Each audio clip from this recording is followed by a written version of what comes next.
For 8 years, I carried a silent, heavy burden. I was the wife who couldn't give her husband a family. I endured the hushed whispers of pity from total strangers and the passive-aggressive, cruel jokes from my own flesh and blood. Then, at a lavish backyard party, my husband stood on a stage, wrapped his arm around my younger sister, and announced to the entire crowd that they were expecting twins. He genuinely thought he had destroyed me. He expected me to burst into tears and run away. Instead, I calmly handed him our divorce papers and the deed to our luxury estate. As he smirked and eagerly signed his name, he had absolutely no idea he was signing his own financial death warrant. My name is Jocelyn. I'm 33 years old, and I work as a forensic accountant. Before we dive into the rest of this story, let me know in the comments below where you're watching from. And if you've ever had to stand up against family members who completely betrayed your trust, hit that like button and subscribe. The afternoon sun washed over my parents' perfectly manicured lawn in one of Chicago's wealthiest neighborhoods. This was supposed to be a standard family gathering to celebrate my sister Brittany's 30th birthday. At least that's what the invitation said. The entire backyard had been transformed into a pastel wonderland, with massive pink and blue balloon arches framing the patio. Servers in crisp white shirts moved through the crowd, carrying trays of expensive champagne and artisanal appetizers. When it came to Brittany, my parents, Richard and Patricia, never spared any expense. She was their golden child, the successful lifestyle influencer who could absolutely do no wrong. I, on the other hand, was just the practical older sister who worked long hours, analyzing corporate fraud and balancing complex ledgers. I stood near the edge of the patio, holding a glass of sparkling water. My husband, Trent, was nowhere to be found. He had slipped away earlier, claiming he needed to take an urgent call regarding his investment fund. At 35, Trent was the absolute definition of corporate arrogance. He wore tailored suits, drove an expensive sports car, and constantly reminded everyone of his title as regional director. For 8 years, he also constantly reminded me of the one thing I hadn't given him: an heir. Every single month that passed without a positive pregnancy test was treated as my personal failure. My mother, Patricia, would sigh loudly during family dinners, telling me I needed to stop working so hard and focus on my duties as a wife. I took the blame in silence. I swallowed their hurtful remarks and their patronizing, pitiful looks. Suddenly, the upbeat music faded to a stop. A sharp microphone screech cut through the air. I looked up and saw Trent standing on the raised wooden deck my father had built the previous summer. He wasn't alone. Brittany stood right beside him, wearing a tight white dress that highlighted a very noticeable baby bump, a bump she had spent months lying about to her social media followers, claiming it was just recent weight gain. "Can I get everyone's attention, please?" Trent called out. The chatter from the 50 high society guests instantly died down. People turned toward the stage, crystal glasses in hand. Trent wrapped his arm tightly around my sister's waist, pulling her close in a possessive way that made my stomach instantly drop. "For 8 long years, I've dreamed of becoming a father," Trent announced, his booming voice echoing through the outdoor speakers. "And for 8 years, I have been incredibly patient with a wife who simply could not provide me with an heir to carry on my legacy." A collective gasp rippled through the crowd. Heads snapped around to stare directly at me. I could feel the burning heat of their judgmental eyes, but I kept my face completely expressionless. Trent looked down at Brittany with a grin and kissed the top of her head. "But a man can only wait so long," he continued. "I have finally found a real woman to build a future with. Brittany and I are absolutely thrilled to announce that we are expecting twins." Right on cue, 2 massive confetti cannons exploded on either side of the deck. A thick cloud of pink and blue confetti shot into the sky, raining down on the stunned guests. A dead, suffocating silence followed the blast. The guests stood frozen, their mouths open, eyes darting back and forth between the stage and where I was standing. I didn't look at the crowd. I looked at my parents. My father, Richard, stared intently at the ground, completely avoiding my eyes. My mother, Patricia, stood near the catering table with her chin held high. She didn't look shocked at all. She looked proud. She had always favored Brittany, and in her twisted mind, the fact that my sister was providing grandchildren somehow justified this horrific public betrayal. She gave me a look that silently told me to accept my defeat and leave quietly. They were all waiting for me to break down. They expected the bitter, heartbroken wife to run out of the yard in a river of tears. They wanted the satisfaction of watching my humiliation. Instead, I took a slow, deliberate sip of my sparkling water. I set the glass down on a nearby table, smoothed out the wrinkles on my tailored blazer, and adjusted the strap of my designer handbag. Then, I began walking toward the stage. The crowd parted for me like the Red Sea. No one dared to breathe. The only sound was the sharp crunch of my heels on the gravel path. Trent watched me approach with a confident smirk. He puffed out his chest, fully expecting me to scream, cry, or slap him across the face. Brittany gripped his arm tightly, trying her best to look like an innocent victim who had just been swept up by true love. I walked up the 3 wooden steps of the deck and stopped exactly 2 feet away from them. Confetti was still drifting down around our feet. "Congratulations, Trent," I said. My voice was completely calm, carrying effortlessly across the silent yard even without a microphone. Trent blinked, his arrogant smile wavering for a fraction of a second. "Aren't you going to scream or make a scene?" he asked, his tone dripping with condescension. "I don't waste energy on bad investments," I replied. I reached into my bag, pulled out a thick manila folder, and handed it to him. "These are the divorce papers. I've already signed them. The Hamptons estate is all yours." A gleam of greedy triumph flashed in Trent's eyes. He truly believed his public humiliation tactic had worked perfectly. He thought I was so broken and so desperate to escape the embarrassment that I was willing to hand over our multi-million-dollar vacation home just to get away from him. He snatched the folder from my hands, pulled a gold pen from his pocket, and didn't even bother to read the pages inside. He flipped straight to the final signature line and signed his name with an overly dramatic flourish right there on the stage. He handed the folder back to me with a victorious grin. "Pleasure doing business with you, Jocelyn," he sneered. I took the folder and slid it safely back into my bag. I stepped forward, closing the distance between us. I leaned in close to his ear, making sure the next words were meant only for him and my sister. "Make sure you catch up on the 4 months of back mortgages," I whispered softly. "The bank starts the foreclosure process on Tuesday." I stepped back and watched the color drain completely from his face. His confident smirk vanished, replaced by absolute panic. Before he could even process what I had just said, I turned around and walked down the steps, leaving him and his pregnant partner standing under a cloud of pink and blue confetti. The sharp sound of a slap echoed loudly off the imported marble countertops in my parents' custom kitchen. My cheeks stung from the sudden heat, but I didn't raise a hand to touch it. I simply stood my ground, staring coldly at my mother. Patricia stood there, panting heavily, her hand still raised in the air. Next to her, my father, Richard, stood with his arms crossed, watching with complete indifference, making no move to defend me. "Stop embarrassing this family right now," Patricia hissed, her face flushed with rage as her polished country club persona completely shattered. "Your sister is finally giving us the legacy we have been praying for. She is doing what you failed to do for 8 years. The least you could do is step aside with some dignity instead of throwing a bitter tantrum in front of our most important guests. And you'll be leaving the keys to the luxury SUV on the counter," my father added, his voice deep and demanding. "Trent has a growing family to support now, and he needs a reliable vehicle for his commute into the city.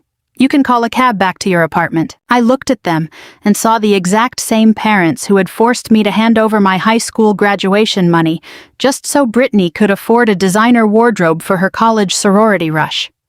They had always expected me to strip myself bare to keep Brittany warm. They took it for granted that I should fund her life, tolerate her deceit, and applaud her while she did it. They genuinely believed that with a single command, I would hand over my vehicle to the man who had just broken my heart. Before I could even formulate a response, the heavy kitchen door swung open with a loud thud. The sudden movement startled my parents, forcing them a step back. DeAndre walked into the room. At 32, DeAndre possessed a commanding presence that completely filled the room. He was a highly successful corporate litigator, and his tall, broad frame occupied the doorway perfectly. He wore a flawlessly tailored charcoal suit that contrasted sharply with the soft, pastel party attire of everyone else. He reached into his pocket, pulled out a heavy set of keys, and casually tossed them into the stainless steel sink, creating a loud, echoing clatter. "That vehicle is registered under my law firm, Patricia," DeAndre said. His voice was smooth, but carried the lethal precision of a man used to dismantling opponents in a courtroom. "Trent isn't driving it anywhere." DeAndre shifted his sharp gaze toward the hallway just as Brittany and Trent hurried into the kitchen. Trent looked completely frantic, no doubt sweating over the foreclosure news I had just delivered, while Brittany already had a fresh wave of tears ready to play the victim. "And by the way, Brittany," DeAndre continued, completely ignoring Trent, "before you went ahead and got pregnant by another man, you forgot to sign our final divorce settlement." Brittany gasped, instantly stepping behind Trent and clutching his arm. "He's threatening me, Trent," she sobbed, her voice trembling with practiced perfection. "DeAndre has always been so controlling. He never let me breathe. He financially controlled me for years. I had to find comfort somewhere else. I had to run to you because I was so terrified of him." Trent puffed out his chest, attempting to play the heroic protector in front of my parents. He took an aggressive step toward DeAndre, raising his chin. "You need to back off right now," Trent snarled. "Brittany is my family now. If you ever come near her or my children again, I will ruin you." DeAndre didn't even blink. He looked at Trent like an annoying bug stuck to the bottom of his shoe. I decided it was time to end the performance. I unzipped my bag once again and pulled out my encrypted work tablet. As a forensic accountant, I spent my career tracking funds that people desperately tried to hide. Finding my sister's reckless spending habits had been absolute child's play. "Financial control?" I asked, tapping the screen to unlock it. I brought up a highly detailed spreadsheet I had compiled over the past 48 hours. "That's an interesting choice of words, Brittany. Let's look at the actual data." I held up the tablet, reading directly from the screen so everyone in the room could hear the exact figures. On March 12th, you used DeAndre's corporate card to charge $1,200 at the Four Seasons for a weekend suite. On April 5th, you used his firm's account to purchase 2 first-class tickets to Miami for you and Trent, and on May 18th, you went on a $4,000 shopping spree at Tiffany's, charging it to DeAndre's firm as an authorized business expense. I looked up from the screen, locking my eyes onto my sister's terrified gaze. Over the past 6 months, you have spent exactly $42,500 of DeAndre's hard-earned money to fund your affair with my husband. You weren't escaping a controlling monster. You were using a corporate litigator's credit line to play house with a regional director who is currently drowning in hidden debt. A heavy, suffocating silence fell over the kitchen. Brittany's mouth opened and closed, but no sound came out. Her fake tears vanished completely, replaced by the sheer panic of a fraud caught red-handed. Trent stared at her, his heroic stance instantly deflating as he realized his pregnant new partner had been completely funded by her soon-to-be ex-husband. My parents looked back and forth between the two of them, completely speechless. Their golden child was standing right in front of them, exposed as a thief and a fraud. DeAndre slowly turned his head to look at me, the icy coldness in his eyes melting into absolute professional respect. A sharp, dangerous smile spread across his face. "Do you want to burn their empire to the ground, partner?" I didn't hesitate. I looked at the man who had completely dismantled my sister's victim narrative in less than a minute, and gave him a firm nod. "Yes," I said, "let's burn it all down." We walked out of the kitchen together, leaving my parents and the unfaithful couple frozen in absolute shock. We passed the pink balloons, the catering staff, and the remaining guests lingering on the front lawn. DeAndre unlocked a sleek, understated black sedan parked at the end of the long driveway. We got in, the heavy doors closing with a solid click that sealed us inside a quiet sanctuary, miles away from the circus my family had created. The leather seats felt cool against my skin. The silence between us wasn't awkward at all. It was the calculated quiet of two professionals shifting from personal betrayal to tactical strategy. DeAndre started the engine but didn't pull away from the curb immediately. He turned to face me, resting his arm on the steering wheel. The afternoon sun caught the sharp angles of his face, highlighting the intense focus in his eyes. "So," DeAndre said, his voice a low, steady rumble, "we have a regional director and a social media influencer playing house. How deep does the financial rot actually go, Jocelyn?" I unzipped my designer bag and pulled out my encrypted work tablet. I entered a complex alphanumeric passcode to open a hidden, secure cloud drive and handed the device over to him. "Trent isn't a successful fund manager," I explained, leaning back into the leather seat and letting out a long breath. "He brands himself as a top-tier regional director handling high-net-worth portfolios. In reality, he's just a reckless middleman blinded by greed. 2 years ago, he began draining his performance bonuses and taking out massive personal loans to invest in highly volatile, unregulated cryptocurrency markets. DeAndre flipped through the complex spreadsheets, his eyes scanning the highlighted columns of red data with the speed of an experienced trial lawyer. He zoomed in on a specific network of shell companies I had mapped out. "He's incredibly overleveraged," DeAndre noted. "Exactly," I replied. He thought he was an absolute financial genius who could outsmart market algorithms. He lost $5 million in 18 months. He's been frantically moving funds between offshore shell companies, trying to cover his tracks and pay the bare minimum interest on his margin calls. He is entirely broke. Every designer suit he wears, every expensive dinner he buys, it's all built on a mountain of debt. "And the Hamptons house?" DeAndre asked, raising an eyebrow. "The one you just willingly handed over to him?" "I foresaw his financial collapse a year ago," I told him. "I'm a senior forensic accountant, DeAndre. You can't hide a multi-million-dollar deficit from someone whose entire career is based on tracking missing funds." The moment I discovered what he was doing, I quietly and meticulously restructured our marital assets. I even convinced him to place the Hamptons property entirely under his name through a holding company, under the guise of protecting it from upcoming capital gains taxes. He was too arrogant to look at the fine print on the documents my attorneys drew up. By taking sole ownership of the asset, he legally assumed all hidden liabilities attached to it. That $5 million debt is now legally tied to that property, and it's entirely his responsibility. I walked away completely clear. DeAndre let out a low whistle of genuine professional appreciation. He handed the tablet back to me, reached into his tailored jacket pocket, and pulled out a folded stack of bank statements, tossing them onto the center console between us. "Your turn," DeAndre said. "Look at page 3. I picked up the thick documents. It was a detailed transaction log for a high-yield premium credit card. The primary account belonged to DeAndre, but the authorized user was Brittany. I scanned the line items, feeling a cold smile form on my face. "Trent kept telling Brittany he came from old money millions," I said, putting the pieces of the puzzle together. He needed to maintain that illusion to keep her as his trophy partner, but he had absolutely zero liquidity to fund the lifestyle she demanded. And Brittany thought she had hit the jackpot. DeAndre finished for me, his tone entirely detached. "She wanted the Hamptons lifestyle she always envied you for having. But Trent couldn't afford luxury hotels or romantic weekend getaways. So Brittany used my funds to finance her own affair. Look at those specific charges, Jocelyn." I read them aloud, running a manicured finger down the lines.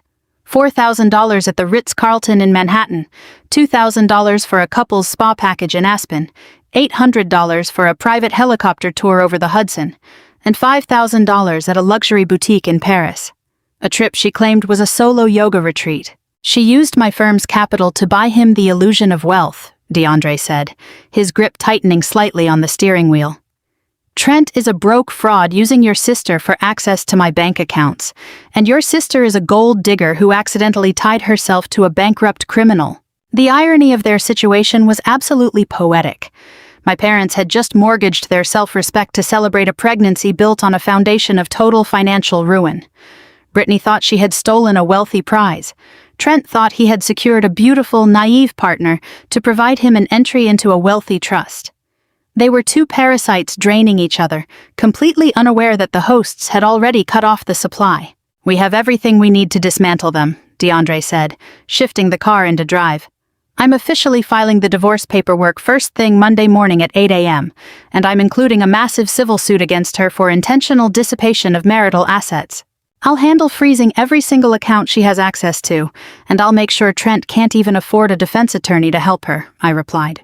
As DeAndre pulled the sedan away from the curb and guided us out of the wealthy suburb, the phone in my lap vibrated violently. I picked it up. Trent's name flashed across the screen with a preview of a panicked text message filled with typos. I unlocked the phone and opened the message. "Jocelyn, what did you do? My personal checking account is completely locked down. My corporate card just got declined at a lounge. The bank is saying the government froze all my assets. Fix this right now or I swear I will make you pay." I read the text out loud to DeAndre. He let out a low chuckle, his deep voice filling the quiet cabin of the car. "What are you going to tell him?" DeAndre asked, keeping his eyes on the road ahead. I tapped the bright screen, typing out my response slowly and with absolute precision. I felt zero pity for the man who had just humiliated me in front of my entire family. I turned to DeAndre, giving him a cold, calculating smile. "That I just triggered an IRS audit. The next morning at exactly 8 a.m., Trent stormed into the glass-walled lobby of Vanguard Financial. He barked orders at his assistant for a double espresso and slammed the heavy oak door of his corner office shut. When he opened his laptop, his hands shook uncontrollably. The text message I had sent him the previous night about the IRS audit had kept him awake all night, pacing the hardwood floors of his luxury apartment until dawn. He desperately needed to prove to himself that I was just bluffing. He logged into his primary banking portal, only for a bright red error message to flash across the screen. Access denied. Please contact your branch administrator. He tried his offshore accounts, frozen. He tried his corporate expense account, suspended pending investigation. Trent slammed his fist onto the mahogany desk. He grabbed his phone and dialed his high-priced divorce attorney, Arthur Pendleton. "Arthur, I need you to file an emergency motion right now," Trent shouted, his voice cracking with panic. "Jocelyn locked me out of every single account. I want to file for spousal support today. She runs a highly profitable forensic accounting firm, and I am accustomed to a certain standard of living. I want half of her business and a massive monthly support check. Strip her dry." On the other side of the city, I sat in my sleek corner office overlooking the Chicago River. My desk was immaculate, holding only a single manila folder and a cup of black coffee. I had been waiting 6 months for this exact moment. Every late night spent tracking digital breadcrumbs and untangling Trent's web of lies had led to this morning. When my direct line rang, flashing the name of Trent's aggressive legal counsel, I answered on the very first ring. "Good morning, Arthur," I said, keeping my tone pleasant and entirely professional. "Jocelyn, this is Arthur Pendleton representing Trent." The voice boomed over the line, filled with blustering authority. "Whatever little games you're playing with the bank accounts ends today. If you don't unfreeze my client's assets within the hour, we are filing an emergency motion for spousal support. Trent is entitled to maintain his lifestyle, and a judge will strip your firm to pieces to ensure that happens." I took a slow, deliberate sip of my coffee. "Arthur, before you waste your billable hours drafting any motions, I highly suggest you flip to page 47, section 4 of the divorce agreement your client eagerly signed yesterday afternoon." I heard the rustle of papers over the speakerphone. "Trent signed a standard asset transfer agreement," Arthur snapped, though his voice wavered slightly. "Trent signed a transfer of ownership for Ocean View Holdings, LLC, which is the shell company that holds the deed to the Hamptons estate," I corrected smoothly. What Trent didn't bother to read, because he was too busy showing off in front of his pregnant partner, was the liability clause. By assuming sole ownership of that LLC, he legally assumed all of its corporate debt. "What debt?" Arthur asked, the arrogance completely draining from his tone, replaced by sharp professional alarm. Trent used the Hamptons property as collateral for a series of disastrous trades over the past 18 months, losing $5 million in cryptocurrency margin calls that he tried to hide from his firm, I explained, leaning back in my ergonomic chair. I simply structured the divorce agreement so that the debt stayed exactly where it belonged, with him. He didn't win a multi-million-dollar beach house, Arthur. He accepted a $5 million anchor tied directly around his neck. A dead silence fell over the line. I could practically hear the gears turning in the attorney's mind as he realized his client had blindly walked into a financial slaughterhouse. Furthermore, I continued, refusing to give him a moment to breathe. Trent commingled his fraudulent crypto investments with his corporate expense accounts. That is why the IRS has frozen his assets. They are currently investigating him for wire fraud and tax evasion. As his ex-wife, I am completely insulated from his criminal activities. If you want to take me to court for support, Arthur, be my guest, but I assure you, no judge is going to award a convicted felon a share of my firm's profits. Without a single word, Arthur hung up the phone. Back at Vanguard Financial, Trent sat at his desk, biting his thumbnail down to the quick. His desk phone rang, and he snatched the receiver. "Arthur, tell me you ruined her." "I am withdrawing as your counsel effective immediately," Arthur said coldly. "You signed a legally binding document transferring $5 million in hidden debt directly to your own name. You lied to me about your financial health, and you are currently the target of a federal tax investigation. Do not call this office again." The line went dead. Trent stared at the receiver in absolute horror. The walls of his prestigious office felt like they were closing in on him. Looking through the glass partition, he saw 2 men in dark suits speaking with his branch manager, holding official badges. Federal agents. A raw, suffocating panic seized Trent's throat. He grabbed his cell phone, ducked under his desk, and hid like a cornered animal. He dialed Brittany's number. She answered on the second ring, her voice bright and cheerful, completely oblivious to the oncoming disaster. "Hey, babe," she chirped. "I'm looking at nursery colors online. Do you think sage green or a soft gray would be better for the twins' room?" "Brittany, listen to me," Trent hissed, his breath coming in short, ragged gasps. "Forget about the nursery. I need you to go to your parents' house right now." "What?" Brittany asked, her cheerful tone vanishing. "Why? What's going on, Trent?" "Jocelyn set me up," he snarled, sweat dripping down his face and soaking into his custom shirt collar. "She transferred all my hidden debt into my name and flagged the federal investigators. They're in my office lobby right now. We need $1 million in cash by Friday, or I am going to prison for wire fraud." Brittany didn't pack her bags for a romantic getaway. She packed them to stage a guilt trip performance. Less than 20 minutes after hanging up with Trent, my sister's rental SUV screeched into our parents' perfectly paved driveway. She slammed open the front door of the pristine suburban home and collapsed onto the plush white sofa in the formal living room. She burst into a fit of hysterical, hyperventilating crying, timed perfectly to create the maximum emotional impact. My mother dropped her gardening shears and rushed to her side, while my father emerged from his home office with a look of pure dread. Brittany clung to my mother's blouse, sobbing so violently her shoulders shook. She didn't confess that Trent was a fraud. She didn't admit she had been funding their lavish affair using her husband's firm accounts. Instead, she looked up at our parents with wide, innocent eyes and used the ultimate tool of manipulation. She blamed everything on my empty womb. "Jocelyn has completely lost her mind," Brittany wailed, burying her face in her hands. "She's so consumed with bitter jealousy over my pregnancy that she wants to destroy us. She used her forensic accounting software to illegally hack into Trent's banking systems. She fabricated a fake digital trail to make it look like he owes millions of dollars just to trigger a federal audit. She wants to freeze his money and starve my babies." My parents didn't question the absolute absurdity of the claim. They didn't stop to think how a senior forensic accountant could conjure up $5 million in cryptocurrency losses out of thin air. They accepted it instantly because it fit the narrative they had believed for years, that I was a bitter, inadequate woman. Patricia stroked Brittany's blonde hair, shushing her softly while glaring at the walls as if I were standing right there. Trent arrived an hour later, playing the part of the stressed but honorable family provider perfectly. He loosened his silk tie and sat heavily in my father's leather armchair. He rubbed his face, looking appropriately haggard, but made sure the solid gold luxury watch on his wrist was entirely visible. He poured himself a glass of expensive scotch and began spinning a masterpiece of deception. "Richard," he said, looking my father dead in the eye, "I am so incredibly sorry my unstable ex-wife brought this chaos to your doorstep. Jocelyn's malicious cyber attack has temporarily locked down my assets. It will only take the auditors a few days to clear my name, but in the meantime, my liquidity is completely frozen. I need $1 million in cash by Friday to post a security bond and prevent federal investigators from suspending my operations." My father shifted uncomfortably. $1 million in cash wasn't something he just had lying around. He had a solid retirement portfolio and a paid-off home, but extracting that level of liquidity would require massive financial maneuvering. Trent saw the hesitation and immediately threw out the bait he knew my parents couldn't resist. He brought up his mother, Helen, a powerful woman from generations of old money wealth. My parents had spent the last 8 years desperately trying to secure invitations to Helen's exclusive charity galas and high society dinners, craving that elite status.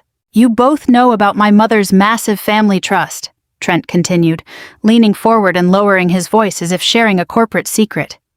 "That trust holds over $50 million in diversified assets. The only stipulation in my grandfather's will is that the fund remains locked until I produce a biological heir to carry on the family name. The moment Brittany delivers these twins, that $50 million legally transfers to me." Trent reached out and gripped my father's hand. "I just need bridge funding, Richard. I need $1 million to get past Jocelyn's illegal retaliation until the babies are born. The moment the trust unlocks, I will repay you $3 million for your trouble. You and Patricia will have full access to Helen's estate. We'll spend our summers together in Martha's vineyard. You will never have to worry about finances ever again." My parents looked at each other. They were completely blinded by the illusion of high society and the glittering promise of unearned millions. They didn't see a desperate criminal begging for bail money. They saw a golden ticket. Richard stood up and immediately called his private wealth manager, completely ignoring all standard financial advice. Over the next 48 hours, my parents frantically pushed through paperwork, taking out a massive second mortgage against the family home they had lived in for 30 years. They drained their high-yield savings accounts, liquidated mutual funds, and accepted brutal early withdrawal penalties just to assemble the cash. They genuinely believed they were rescuing a billionaire heir from a jealous, bitter sister, cementing their own place in the upper echelons of American wealth. By Thursday morning, the bank approved the second mortgage. Richard signed the final wire authorization, sending $1 million in liquid cash directly into an offshore account provided by Trent. Patricia felt completely victorious. She felt she had defeated me and protected her golden child, and she couldn't resist the urge to gloat. I was sitting at my desk at the accounting firm, reviewing a new batch of subpoenas, when my phone vibrated. I unlocked the screen to find a text message from my mother, dripping with malice and misplaced pride. "We saved Trent and your sister. Blood is thicker than water, and it's far stronger than your bitter jealousy. You tried to ruin them because you are empty inside, but you failed. Leave us alone." I read the message twice. I didn't feel a single ounce of anger or sadness. All I felt was the cold, clinical satisfaction of a hunter watching a trap snap shut. They hadn't saved Trent. They had just willingly wired $1 million to a man currently under federal investigation for wire fraud and money laundering. They had just thrown their entire life savings into a burning building. I took a screenshot of my mother's text, opened a new message thread, attached the image, and hit send, forwarding the entire exchange directly to DeAndre. They just financed a federal crime. The conference room at the downtown Chicago Mediation Center smelled of lemon polish and expensive leather. I sat next to DeAndre at a long mahogany table, my hands resting lightly on the cool surface. We had been waiting for 10 minutes. The heavy glass door finally swung open, and Trent walked in with a sickening level of unearned confidence, the stride of a man who had just swindled $1 million from my naive parents. Brittany was practically glued to his side, wearing a brand-new white maternity dress that hugged her bump, clutching a freshly purchased designer handbag. Trent had clearly wasted no time using my parents' stolen retirement funds to keep her draped in luxury. Following closely behind them was Trent's new legal counsel, a smooth, overworked attorney named Vance Sterling, who looked like he charged $1,000 just to take a breath. Vance wasted no time with pleasantries. He opened his briefcase, pulled out a thick stack of demand documents, and slapped them onto the table. "We are here to establish an equitable division of assets," Vance announced, adjusting his silk tie. "Due to the malicious freezing of personal accounts, my client has suffered severe emotional and financial distress. We are officially demanding a 50% ownership stake in Jocelyn's forensic accounting firm, $40,000 a month in spousal support, and an immediate transfer of the Hamptons' property liabilities back to your client's name." Trent is accustomed to a certain lifestyle, and as the higher-earning spouse, Jocelyn is obligated to maintain it. Trent leaned back in his chair, crossing his arms behind his head, looking at me with an arrogant, patronizing smirk. "You really thought you could starve me out, Jocelyn?" he sneered. "You thought freezing my bank accounts would break me, but I am completely liquid now. You're going to pay for my legal fees, my housing, and my children. You're going to fund my new life." Brittany placed a manicured hand over her stomach, raising her chin defensively. "The stress you put us through is criminal. My doctor said my pregnancy is high risk because of your bitter jealousy, Jocelyn. The least you can do is sign these papers and let Trent provide for his real family." I didn't even blink. I didn't raise my voice. I simply turned my head and gave DeAndre a slight nod. DeAndre reached into his sleek leather briefcase. He didn't pull out standard legal counteroffers. He pulled out a heavy 50-page bound binder and slid it slowly across the polished mahogany table, where it stopped precisely in front of Vance Sterling. "That isn't a counteroffer," DeAndre stated, his smooth, lethal baritone completely taking control of the room. "That is a forensic financial audit report. My client has mapped out every single transaction your client has made over the past 24 months. Vance frowned, flipping open the heavy cover of the binder. His eyes began to scan the very first page, and almost instantly the color drained completely from his face. I leaned forward, resting my elbows on the table, locking my eyes onto Trent. "You are not getting a single dime from my firm, Trent. You aren't getting spousal support, because as of yesterday afternoon you don't even have a job." Trent lowered his arms from behind his head, his arrogant smirk beginning to falter. "What are you talking about?" he demanded. I flipped to page 12 of my own copy of the binder and read the highlighted text aloud. "On November 14th, you purchased a $35,000 luxury handbag for my sister. You routed the payment through a fake vendor account and billed it to Vanguard Financial as a server maintenance upgrade. On January 2nd, you authorized a $40,000 wire transfer to a private jet charter company for a romantic getaway to St. Bart's, coding it into the company ledger as an executive team-building retreat." I turned the page, the crisp sound of paper echoing in the silent room. "You didn't just lose $5 million of your own money in cryptocurrency margin calls, Trent. You actively embezzled over $400,000 in corporate funds from Vanguard Financial to buy designer bags, luxury watches, and lavish vacations for your partner." Brittany let out a sharp, ragged gasp and clapped her hands over her mouth, staring at Trent in sheer terror. The beige Chanel bag slid from her lap, hitting the floor with a heavy, hollow thud. Vance Sterling slammed the file shut, shoved his chair back, and scrambled away from the table. He turned on Trent, his eyes wide with panicked fury. "You told me this was a standard asset dispute," Vance hissed. "You never mentioned embezzlement. You are under active federal investigation. I cannot represent you in a case of criminal fraud." "Sit down, Vance," Trent roared, his face turning a dangerous mottled crimson. "She's lying. She forged these documents because she's a bitter, infertile woman who can't handle the fact that I left her." DeAndre laughed, a cold, predatory sound that revealed a flash of white teeth. "The federal agents who raided Vanguard Financial headquarters this morning don't think she's lying. They have your hard drives, Trent. They have the fake vendor invoices you created. Jocelyn just drew them a map." Trent sprang from his chair, slamming his palms onto the mahogany table. He glared at me, the veins in his neck bulging. His polished corporate mask had completely shattered, leaving behind nothing but a cornered, desperate beast. He realized his new lawyer was packing his briefcase to abandon him, and his pregnant girlfriend was shrinking away from him in absolute fear. "You think you've won?" Trent bellowed, his voice echoing off the glass walls. "You think some petty audit can stop me? You're nothing, Jocelyn. You're just a lonely, pathetic accountant. My mother's trust unlocks next month when the twins are born. $50 million. I'll hire the best defense attorneys in the country. I'll tie you up in court for a decade. I'll bury you both in litigation until you're on your knees begging me to let you go." I looked up at this sweating, enraged man I once called my husband. I didn't flinch at his threats, and I didn't retreat in anger. I simply leaned back in my chair, watched his hands tremble with panic, and smiled coldly. The icy expression on my face was the last thing Trent saw before he snatched up his leather briefcase and bolted through the glass-walled conference room.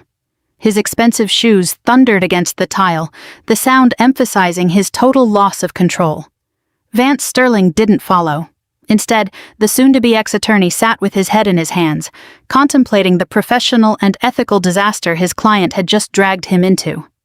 DeAndre calmly gathered our documents, and we walked out, leaving the wreckage behind us. The fallout from the failed mediation was immediate, but the real danger was brewing in a different corner of the city.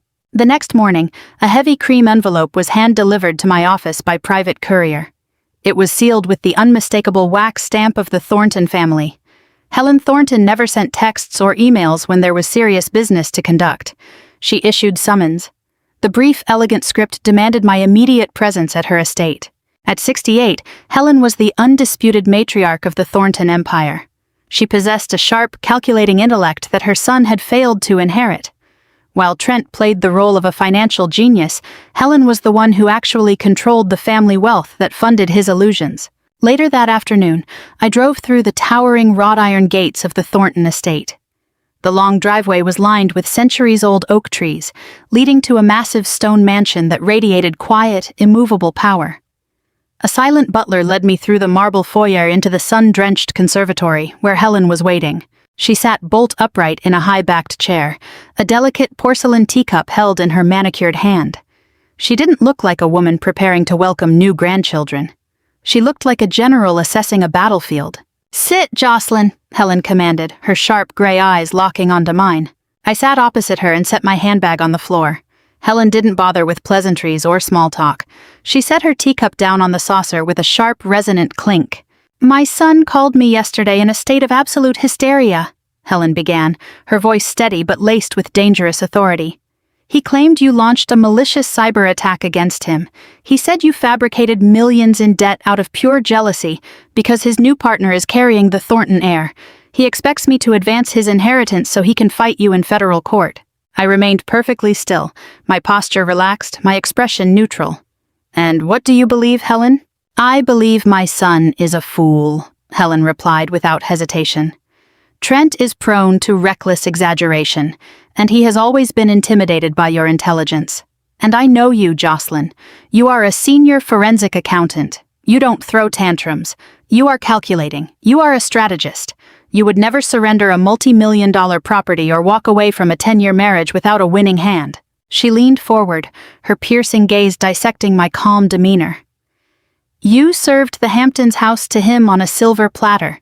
You walked out of mediation with a smile on your face. Something went terribly wrong, and I want to know exactly what kind of mess my son has dragged this family into." I looked at this formidable woman. For a brief moment I felt a flicker of pity. She had spent a lifetime protecting the Thornton legacy, only to watch her son flush it all away for a cheap affair and a mountain of crypto fraud debt. But I had my own game to play, and I wouldn't violate my legal obligations. "I respect you, Helen," I said, my tone matching her gravity. "But you know I can't discuss the specific details of Trent's financial liabilities. Federal investigators already have a full grasp of the situation. However, there is another matter, something much more personal." Helen narrowed her eyes. "Trent told me the trust would unlock next month when Brittany gives birth. He staked everything on these twins, giving him access to $50 million. I let out a long, rhythmic breath. 5 years ago, when Trent and I were trying to start a family, we spent months in freezing clinic waiting rooms.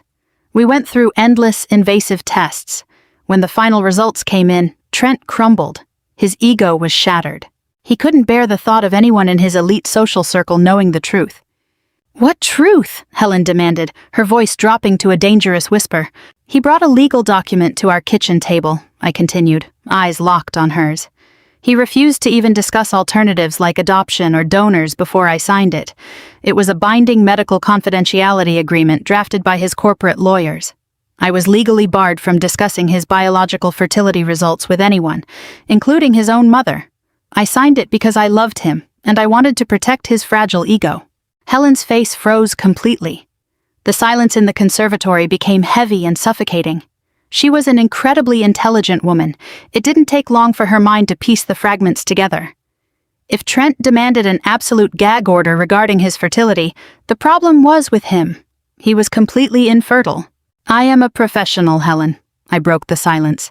"I don't break contracts, and I don't violate confidentiality agreements. I won't say a single word about Trent's medical history." I stood up and smoothed the front of my tailored dress. "You should ask your son about his legacy, Helen. I've kept my promise." I didn't wait for a response. I turned and walked out of the conservatory, leaving the matriarch of the Thornton Empire sitting in the profound, deafening silence of her own epiphany. Helen didn't scream. She didn't cry. As I walked down the marble hallway, I heard the clear sound of her lifting the heavy antique receiver from her desk phone.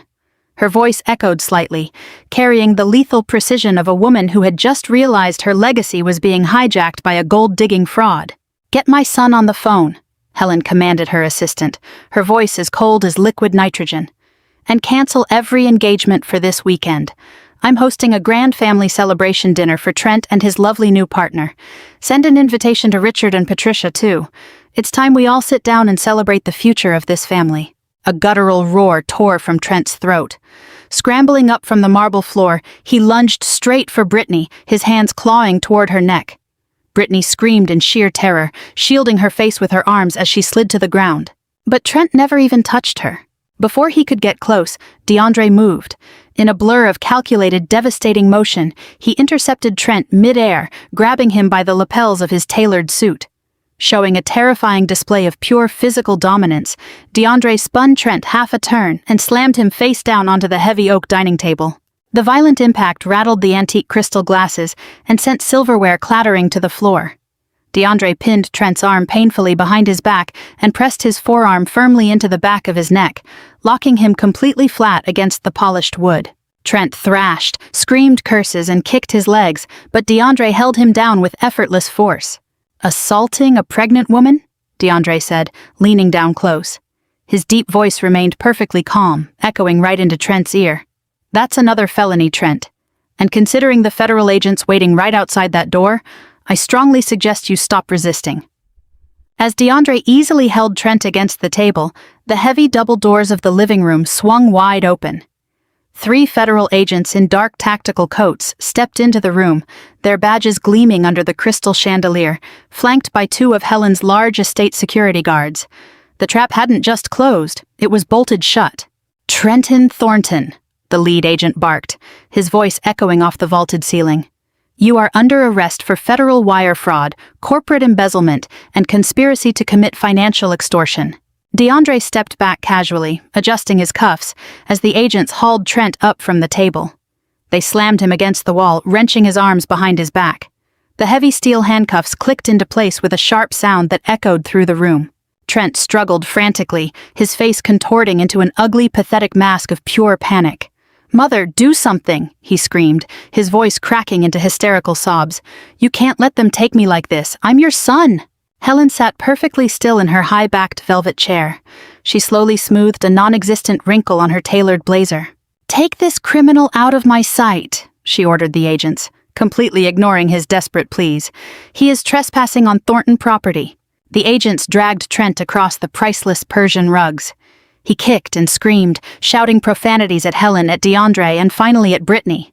His golden boy facade was entirely gone, replaced by the frantic ravings of a broken, pathetic fraud. The heavy oak doors slammed shut behind them, cutting off his frantic cries. A heavy, suffocating silence settled over the room. Brittany remained collapsed on the marble floor. Her expensive maternity dress was soaked in tea, and strands of her hair stuck to her wet, tear-stained face. She stared at the closed doors, her mouth opening and closing without a sound. The $50 million trust was gone. The luxury estate was gone. The man she had manipulated to secure her high society future was currently being shoved into the back of a federal vehicle.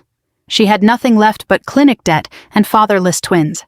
Trembling violently, Brittany slowly turned her head toward the only safety net she had ever known. She looked up at Richard and Patricia. Her entire life, they had always bailed her out. They rewarded her mediocrity, praised her deception, and handed her everything on a silver platter. "Mom!" Brittany whimpered, her voice raw as she stretched out a shaking hand. "Dad, you have to help me. I have nothing left. How am I going to pay the clinic bills? Where am I going to live?" Patricia stared down at her youngest daughter. For 30 years, Patricia had worshipped the ground Brittany walked on. Now she looked at her like a diseased, rotting corpse. "Help you?" Patricia whispered, her voice shaking with a terrifying, unhinged fury. "You want us to help you?" Richard's face twisted into a mask of pure, violent hatred. He took a menacing step toward his former golden child. "You stupid, greedy, worthless parasite," Richard roared, his voice shaking the crystal chandelier overhead. "Because of you, we wired $1 million to a federal criminal. We mortgaged our house. We drained our retirement accounts. We committed bank fraud to fund your pathetic lie of a plan. We are ruined." "But I'm your daughter," Brittany sobbed, shielding her stomach defensively. "You have to take care of me." "You are nothing," Patricia screamed, her aristocratic composure completely shattering. "You're a fraud. You cost us everything. Don't you ever speak to us again." Richard and Patricia stepped away from Brittany, leaving her to sob alone in a puddle of tea and ruined ultrasound photos. Their chests heaved with panic as the reality of a penniless future crashed down on them. The bank would foreclose on their home within weeks. The federal investigators would likely seize whatever assets they had left to recoup the wired funds. They were staring down total ruin. That was when Patricia's desperate, bloodshot eyes locked onto me. I stood tall beside DeAndre, holding the thick cream envelope containing the keys to the entire Thornton empire. Helen had just appointed my firm as the sole executor of her estate. The power, wealth, and influence I held in my left hand was more than my parents had ever seen in their lifetimes. Their transformation was instantaneous, shameless, and absolutely sickening. Patricia's face smoothed out immediately.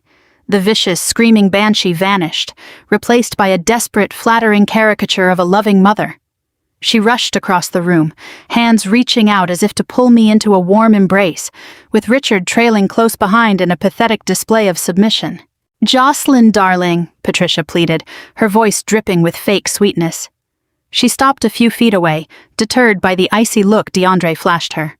"Oh, Jocelyn, my brilliant, beautiful daughter. We made a terrible mistake. We were conned. We were manipulated by your sister. She lied to us." Richard chimed in, nodding frantically.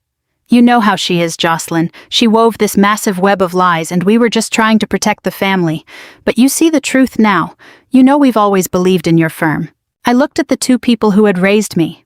I looked at the parents who had spent my entire childhood comparing me to my sister, mocking my career, and actively plotting to trap me in a fraudulent marriage just so they could profit from my pain. Their desperation put off a foul stench in the air. "You're the executor of the Thornton estate now?" Patricia rambled, tears of pure panic streaming down her face as she pressed her hands together in a begging gesture. "You have the power to fix this. You have the money, sweetheart. You have to help us pay off the mortgage. If you don't write us a check today, the bank will take the house. We'll be on the streets. You can't leave your own parents homeless." I stood perfectly still. I didn't yell. I didn't scream. I didn't validate their pathetic performance with anger. I simply let the silence stretch, forcing them to drown in their own humiliation and despair. I looked at Richard's shaking hands. I looked at Patricia's smudged makeup. I watched the people who had treated me as a disposable stepping stone their entire lives face complete destruction, and I felt absolutely nothing but cold, pure victory. "I'm sorry, Patricia," I said. My voice was level, quiet, and carried an absolute lethal finality. Patricia's smile froze. "I'm just a bitter, infertile woman," I continued, looking directly into her terrified eyes, throwing her own vicious words right back at her. "There's absolutely nothing I can do for you." Richard opened his mouth to argue, but the pure, icy authority in my gaze shut him up instantly. He realized in that exact moment that the daughter he had cast aside was the only person who could save him, and she was refusing to throw a lifeline. I turned my back on the shattered family. I didn't look at Brittany sobbing on the floor, and I ignored my parents, who stood paralyzed in their own ruin. I nodded to Helen, who returned the gesture with a sharp, respectful tilt of her chin. "DeAndre," I said, my voice echoing clearly through the massive room, "let's go." "Right behind you, Madam Executor," DeAndre replied smoothly, adjusting his briefcase. We walked through the large oak doors, out of the suffocating mansion, and into the bright, cloudless sunlight of my brand new life. As DeAndre and I walked down the broad stone steps of the Thornton estate, the crisp morning air tasted like pure victory.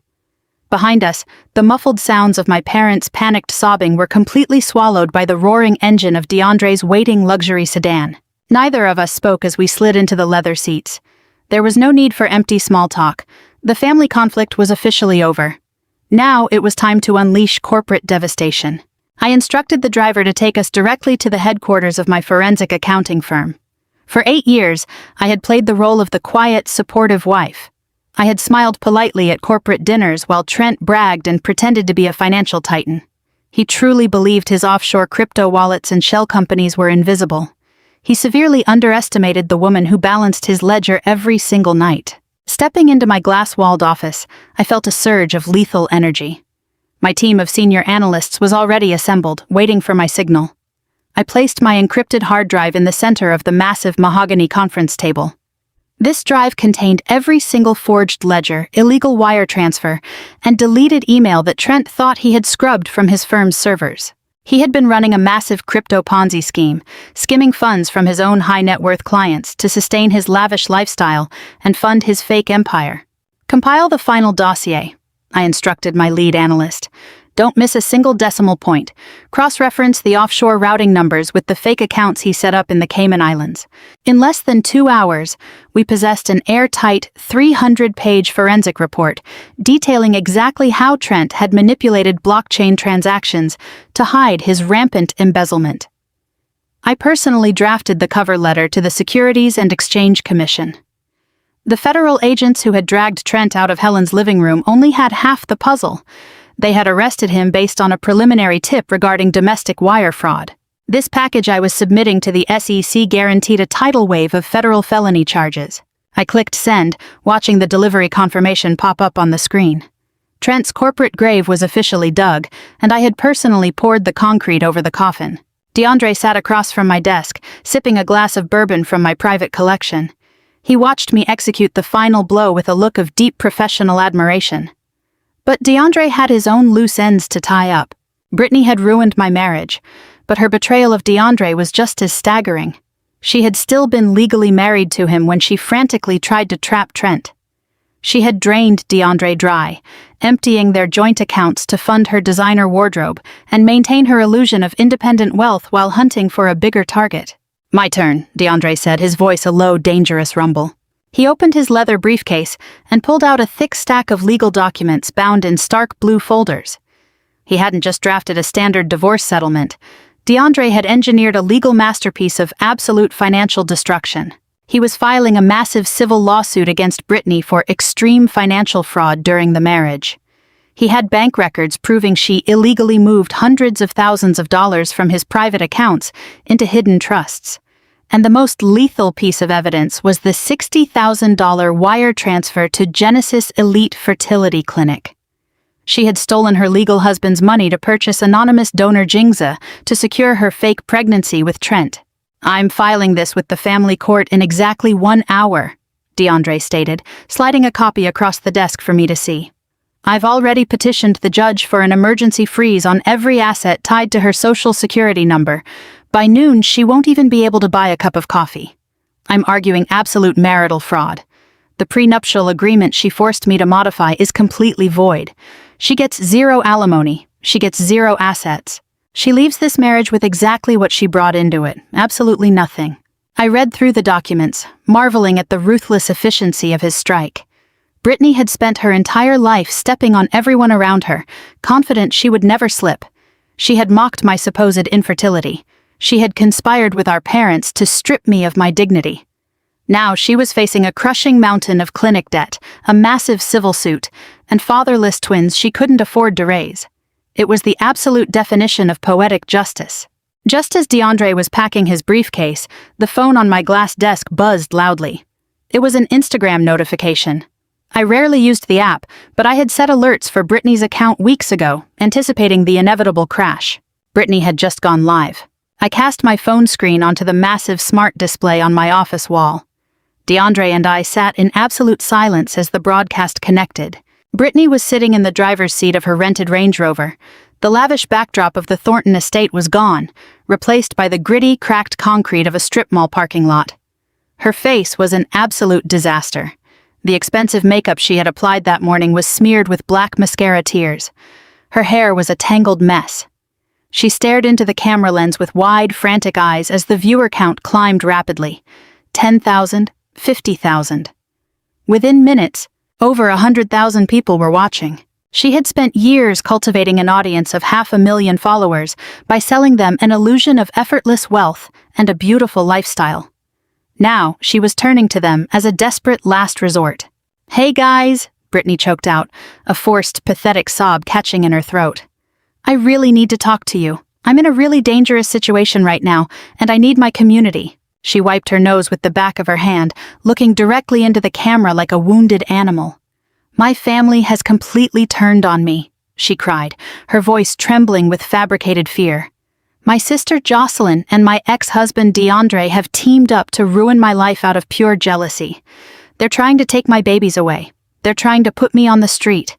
I am being financially abused and manipulated by the very people who were supposed to protect me." She paused, letting a perfectly timed tear roll down her cheek. The comments on the screen flew past in a blur of shock and support from her unsuspecting followers. "Even my own parents have abandoned me," she wailed, gripping the leather steering wheel. "I'm pregnant and completely alone, and they are trying to silence me, but I won't stay quiet. I need you guys to know the truth about what they did to me." Brittany stared into the lens, the picture of a tragic victim, completely unaware that she was broadcasting her own execution. DeAndre leaned forward, resting his elbows on my glass desk, his eyes locked onto the smart display. A slow, predatory smile spread across his face. He pulled his phone from his pocket and pressed a single button. On the display, Brittany took a dramatic, shaky breath, preparing to launch into her fabricated monologue about my supposed cruelty. She opened her mouth, but a sharp, authoritative knock on the window of her Range Rover made her jump. She panned the camera, capturing the exact second real panic flashed in her eyes. Standing outside the vehicle was a broad-shouldered man in a gray suit, holding a stack of legal documents bound in a heavy blue folder. Brittany rolled the window down an inch, glaring at the man. "Excuse me, I am currently live streaming to 500,000 people," she snapped, her victim mask slipping instantly to reveal the venom underneath. The man didn't even blink. He spoke loudly and clearly, ensuring his voice was perfectly captured by her phone's microphone. "Brittany, you are officially served on behalf of DeAndre. This is a cease and desist order effective immediately, along with a copy of a civil lawsuit for marital financial fraud, grand larceny, and public defamation." He shoved the thick blue folder through the 1-inch gap in the window. It landed heavily in her lap, right on top of her designer maternity dress. "Have a terrible day," the process server added flatly, turning to stride away. In my office, DeAndre took a slow, satisfying sip of his bourbon. He had hired a private investigator to track her rental car the moment she fled the Thornton estate. The timing was cinematic perfection. On the screen, the color drained completely from Brittany's face. She stared at the legal documents in her lap as if looking at a live grenade. The comments section of her live stream, which had been filled with heart emojis and sympathetic messages seconds ago, suddenly stalled. Then, the chat exploded. The text scrolled in a fast blur. Viewers were demanding to know what the process server meant by financial fraud and grand larceny. They were asking why her ex-husband was suing her. The narrative she had spent years crafting was collapsing live in front of hundreds of thousands of people. She turned back to the camera, her hands shaking violently. "Guys!" she stammered, panicking as she tried to push the legal documents out of the frame. "This is what I was talking about. This is harassment. DeAndre is obsessed with me, and he's trying to intimidate me with fake legal documents because he can't stand that I moved on with a wealthier man." That was my cue. I turned back to my encrypted laptop. Brittany was banking on the hope that Trent's crimes and her own biological deception were still private family scandals. She thought she could spin the narrative because she took it for granted that I would play by the old rules of high society silence. She was wrong. I was done protecting anyone. I opened a secure, untraceable proxy server where I had compiled a devastating digital press kit. It contained high-resolution scans of the $60,000 Genesis Elite Fertility Clinic receipt, proving she purchased anonymous donor Jing Z.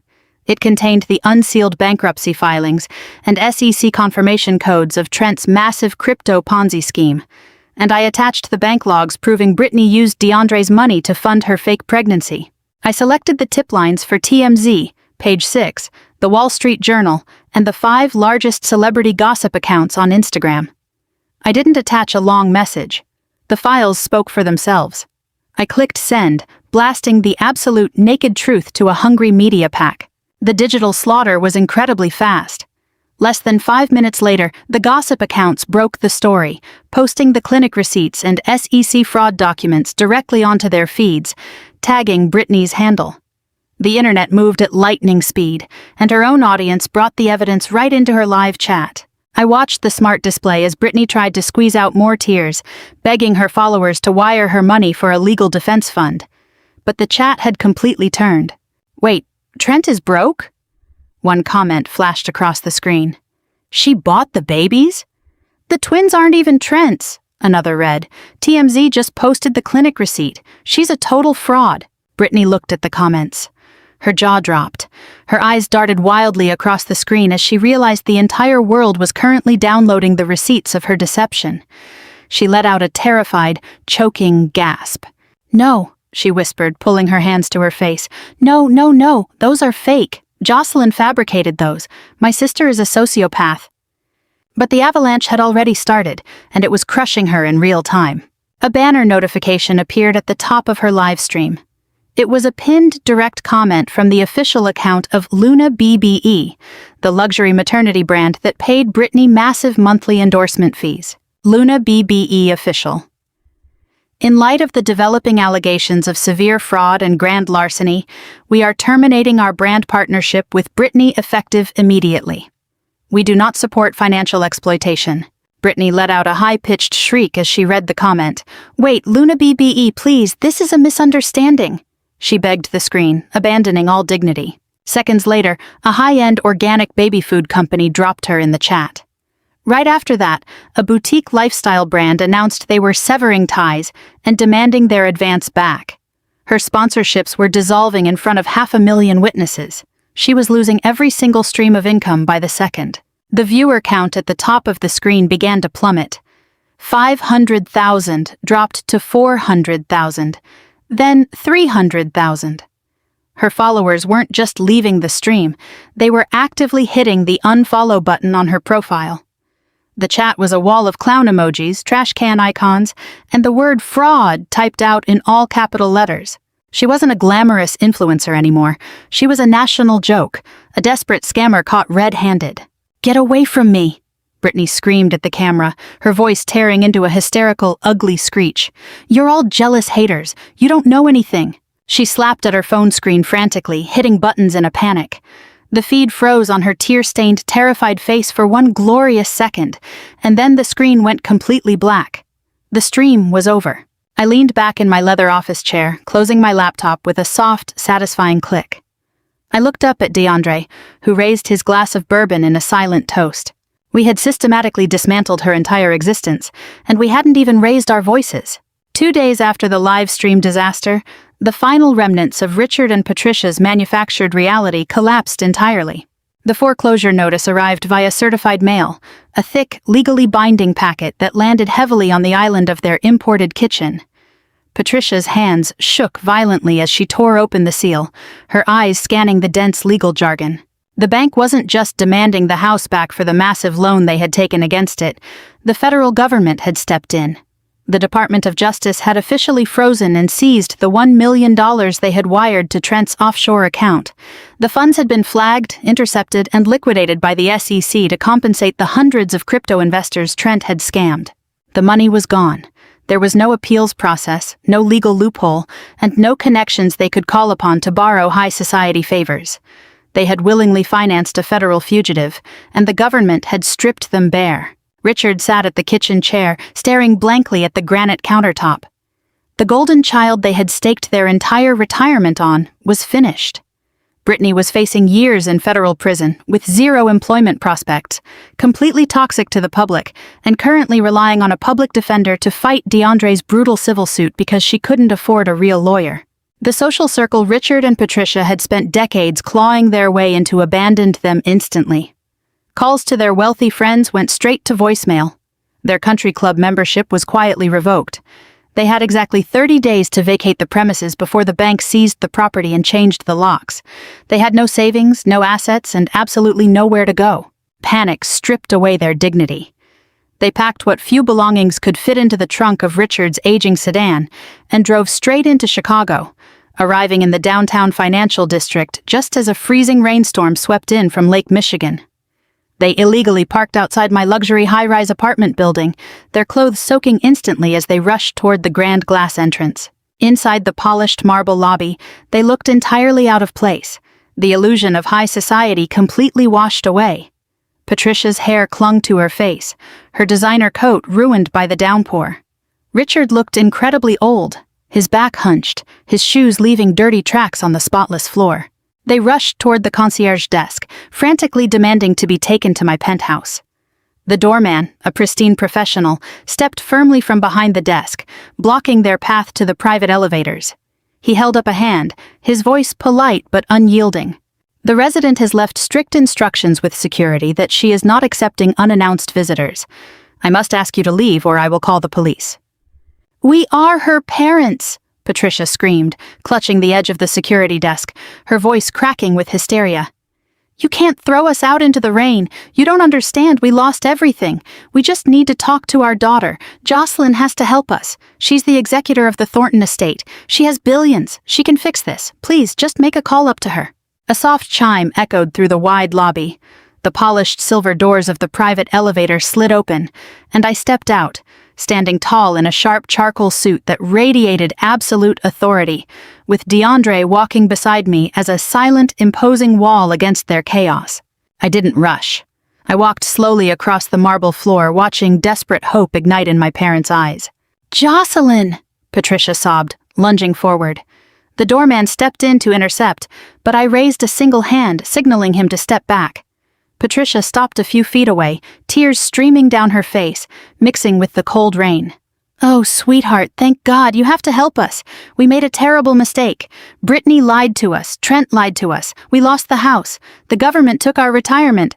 Richard stepped up beside her, trying to summon a pathetic remnant of his old paternal authority. "Jocelyn, we're family. We know things have been tense, but we're your parents. You have the Thornton estate now. You have more money than anyone could spend in a lifetime.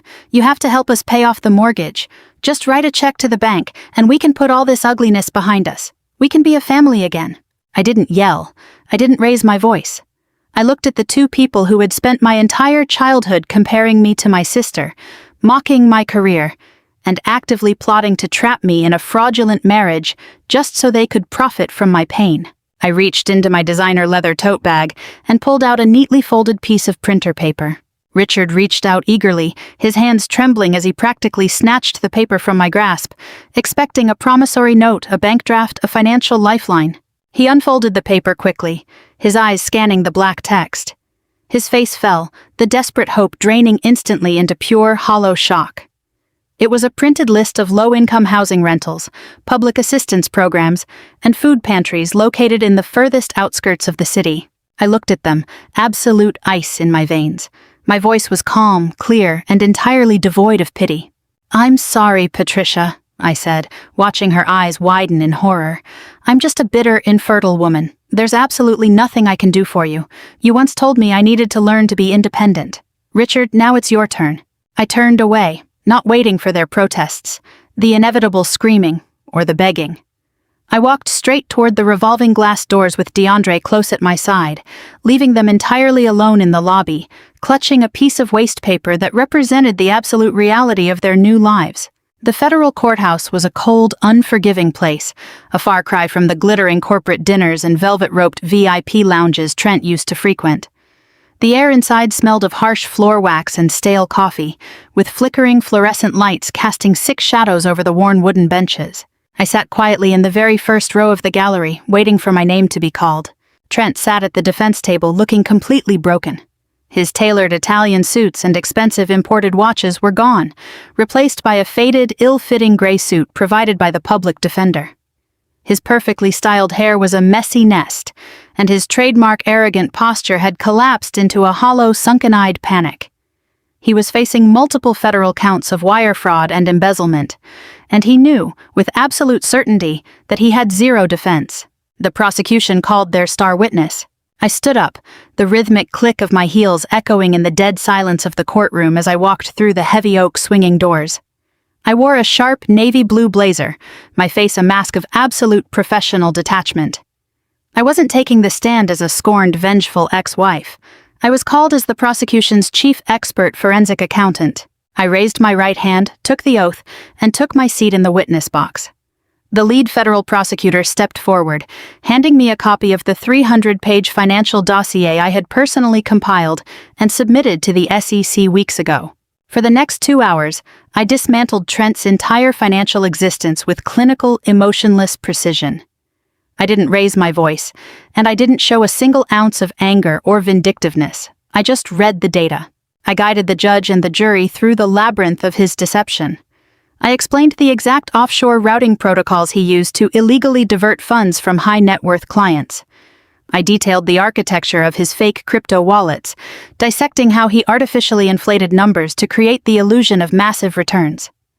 I pointed out the shell LLCs he registered in the Cayman Islands to hide the stolen cash, providing the exact dates, times, and IP addresses of every illegal wire transfer he thought he had permanently erased from his firm's private servers. My methodology was flawless, proven, and verified by federal agents. As I spoke, I watched Trent out of the corner of my eye. The color had drained completely from his face, and he stared at me, truly looking at me, perhaps for the very first time in his life. He watched me effortlessly explain complex blockchain manipulation and international tax evasion strategies that his own public defender barely understood. The horrific realization was washing over him in real time. He had spent 8 years treating me as a quiet, submissive accessory. He genuinely believed his success was entirely his own doing, convinced he was the undeniable genius of the household. Now, sitting in that dim courtroom, facing decades in a federal penitentiary, the truth hit him hard. I was the smartest person he had ever met. I was the one who balanced his ledgers, covered his tracks when he made careless accounting errors early in his career, and silently supported his entire fragile empire. He had severely underestimated the woman standing behind him, and he had thrown me away for a manipulative influencer who purchased anonymous donor Jingza to trap him. The cross-examination was practically non-existent. His overworked public defender stood up, flipped through a few pages, and tried to look for loopholes in my forensic trail, but it was entirely futile. Every decimal point I presented was backed by irrefutable banking records. Every wire transfer had a matching digital signature traced directly to Trent's personal laptop. The defense rested shortly after, refusing to call a single witness because there was absolutely no one left willing to speak for him. The federal judge, a stern woman with zero tolerance for white-collar crime, didn't take long to deliver the verdict. She looked down at Trent from the bench, her expression filled with absolute disgust. "You built a life of luxury on the backs of investors who trusted you," the judge declared, her voice cutting sharply through the quiet room. "You manipulated financial systems, swindling innocent victims out of their life savings, and showed not a single ounce of remorse until you were caught." Trent stared at the floor, his shoulders trembling as the weight of reality completely crushed him. "On the counts of federal wire fraud and grand larceny," the judge continued, lifting a heavy wooden gavel, "I sentence you to 5 years in a federal penitentiary. Furthermore, I order full financial restitution. Every remaining asset in your possession will be liquidated immediately to pay back the victims you defrauded."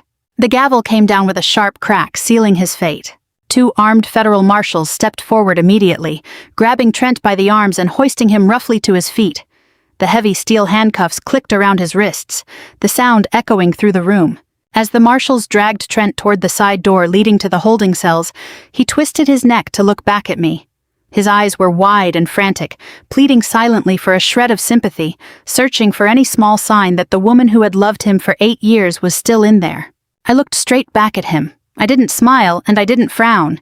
I simply gathered my financial files, placed them neatly inside my leather briefcase, and turned my back on him for the very last time. The immense pressure finally broke Brittany physically. Within 48 hours of her disastrous live stream and Trent's high-profile federal sentencing, her body simply gave out. There were no glamorous maternity photo shoots and no private luxury delivery suites equipped with a dedicated medical team at a premium hospital. Instead, her water broke on the stained carpet of a cheap motel room, the only place she could rent after every single one of her credit cards was declined. She was rushed to the nearest county hospital in a standard ambulance, screaming at the paramedics through her contractions to contact her publicist. They ignored her, completely focused on keeping her stable. The reality she faced was a harsh, sterile ward under flickering fluorescent lights and peeling linoleum floors. She gave birth to twin boys completely and utterly alone. The nurses treating her exchanged silent looks of pity. Upon her admission, they had asked for emergency contacts, but every single number was a dead end. Trent's phone had been confiscated, his communication restricted to a monitored line inside a federal housing unit. Her parents were entirely unreachable. Stripped of their wealth and dignity, Richard and Patricia were currently dragging black trash bags filled with their remaining clothes into a rusted mobile home in the city's far south side. They were too consumed by the shock of their own staggering ruin to care about the daughter who had dragged them into the abyss. For 2 days, Brittany lay in a stiff hospital bed, staring at the cracked ceiling while the twins slept in standard plastic bassinet cribs beside her. There was no makeup, no ring light, and no audience. The silence in the room was deafening. Her entire existence, built on a foundation of lies, stolen cash, and social media manipulation, had vanished into thin air. Then the heavy wooden door to her room clicked open. Brittany turned her head, a flash of sudden shock washing over her exhausted, tear-stained face. DeAndre walked into the sterile room, looking absolutely flawless. He wore a crisp, tailored navy suit, his posture radiating the exact sense of effortless authority and wealth she had spent a lifetime trying to steal. He stopped at the foot of her bed, his expression completely unreadable. He didn't look at the plastic crib holding the twins. His eyes were fixed entirely on her. Brittany's narcissistic mind immediately twisted reality to fit her desperate needs. He was standing here, which meant he still cared. It meant her undeniable charm had worked one last time. He had seen her public humiliation, and his protective instincts had been triggered. She forced a weak, trembling smile, instantly turning on the tears she had practiced so many times for her followers. "DeAndre," she whimpered, her voice cracking with calculated misery. "I knew you would come. I was so wrong. Trent manipulated me. He forced me to do everything. I was so scared, and I've been completely alone. Take me home. We can fix this. I know you still love me, DeAndre. You can adopt the boys. We can still be a real family." She reached her hand out toward him, fully expecting him to rush forward, take her hand, and promise to rescue her from the nightmare she had created. DeAndre didn't move an inch. He stood his ground, his eyes icy cold, completely devoid of any remaining emotion. The man who had once loved her and trusted her with his life and finances was entirely gone. In his place stood the man who had systematically engineered her absolute destruction. "I'm not here to rescue you, Brittany," he stated, his deep, steady baritone completely lacking a single shred of sympathy. He reached into the inner pocket of his suit jacket and pulled out a crisp, heavy document. Stepping forward, he tossed it directly onto her lap, right onto her thin hospital blanket. Brittany stared at the paper. At the top of the page, bold black lettering read, "Final Divorce Decree." "The judge expedited the proceedings," DeAndre explained, his tone as cold as a corporate quarterly report. "Your complete failure to retain counsel made things incredibly simple. The emergency freeze on your assets is now permanent. The court reviewed the receipts from Genesis Elite Fertility Clinic. They reviewed the bank transfers proving you embezzled marital funds to purchase anonymous donor material. Based on the irrefutable evidence of marital fraud and grand larceny, the judge granted an absolute judgment entirely in my favor." Brittany's hands began to shake uncontrollably as she scrambled through the pages. "No," she gasped, her eyes scanning the harsh legal terms. "You can't do this. I'm your wife. I have a right to your accounts." "You have nothing," DeAndre corrected, his tone sharpening like a blade. "The prenuptial agreement is void due to your criminal deception. You receive zero alimony. You have zero access to any of my properties, trusts, or accounts. The only thing the court has awarded you is absolute ownership of the liabilities you accumulated. The fertility clinic bills are entirely yours. The civil penalties are entirely yours, and your stay in this hospital is entirely yours." He looked down at her one last time, taking in her pathetic, ruined state. She stared at the divorce decree, hyperventilating as the overwhelming weight of immense, unpayable debt settled onto her chest. She had no money, no home, no partner, and no family left to manipulate. DeAndre reached into his pocket a final time, pulled out a crisp $100 bill, and leaned over to place it deliberately on the plastic tray table beside her bed. "For the ride-share home," DeAndre said, turning toward the door with an absolute sense of finality. "After all, you already sold the Porsche." On the elevator ride back up to the penthouse, we were wrapped in a comfortable, heavy silence. As we ascended, the sound of the freezing rain pelting the lobby's floor-to-ceiling glass windows faded into a quiet hum. I looked at my reflection in the polished steel doors. I expected to feel a twinge of guilt, some lingering sense of filial obligation toward the two drenched figures we had left on the street below. Instead, there was nothing but a deep, profound emptiness that felt remarkably like peace. DeAndre stood beside me, his hands resting casually in his pockets. He watched the floor numbers tick upward, then turned his head to look at me. "Remind me never to get on your bad side," he murmured, a distinct note of admiration in his voice. That was the most surgically precise execution I've ever witnessed. I turned to face him, finally letting out a long, slow breath. I felt as though I had been holding that breath my entire life. "They built the scaffold themselves," I replied calmly. "I just pulled the lever." The days that followed brought a completely new serenity to my life. The noise of my family's endless demands, Brittany's social media drama, and Trent's fabricated financial crises had been entirely cleared away. But I am not someone who stays idle for long, and neither is DeAndre. We found ourselves spending hours in my home office, studying the aftermath of the bankruptcy proceedings and tracking the final legal movements of his divorce case. One evening, as we reviewed a particularly complex set of shell company documents, DeAndre closed his laptop and looked at me with an intense gaze. "We are wasting our time operating separately in our respective fields," he said, leaning forward. "You are the sharpest forensic accountant I've ever met, I'm a corporate litigator who specializes in dismantling hostile entities. We effortlessly dismantled a federal criminal and a high society fraud in a matter of weeks. Imagine what we could accomplish if we put a price tag on this level of devastation." He was entirely right. The synergy between us was undeniable. My ability to track hidden funds through an ironclad maze of numbers, combined with his ruthless, predatory command of corporate law, made us an absolute nightmare for anyone trying to keep a secret. Within 48 hours, the paperwork was filed. We leased a spacious, glass-walled corner office in downtown Chicago, overlooking the financial district we were about to conquer. We named the firm Sterling and Vanguard Forensic Litigation.